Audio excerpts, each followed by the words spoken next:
ఇక్కడ ఒక ఇల్లు దొరికిందండి. అది కూడా కళ్యాణ్ నగర్ లోనే. ఈ ఇల్లు కనుక మనకు దొరికిందంటే మన వెయ్యంకులు మనం ఒకే ఏరియాలో ఉండొచ్చు.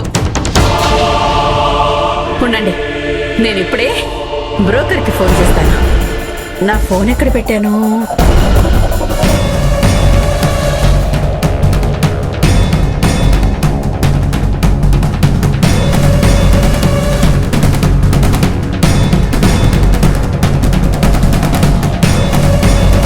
ఒకే ఏరియాకి వెళ్తే ఇంకా అంతే సంగతులు.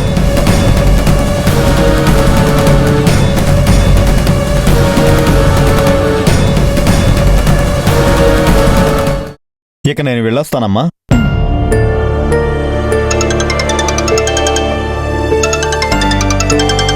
ఏదో అన్నోన్ నెంబర్, ఇంటి గురించి అడగటానికి అనుకుంటా.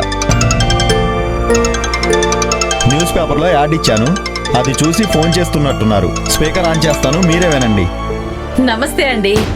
అది పేపర్లో ఇల్లు అమ్మకానికి ఉందని చూసాము. దాని గురించి కనుక్కుందామనే ఫోన్ చేశాను. అవునా? చాలా మంచిదమ్మా. ఇల్లు చాలా బాగుంటుంది. ఇంకొకసారి పెయింటింగ్ వేయించి చిన్న చిన్న రిపేర్లు చేయించి కొత్త ఇల్లుగా తయారు చేస్తాను. అది సరేనండి. అమ్మా, ఈ వాయిస్ ఎక్కడో విన్నట్టు లేదు.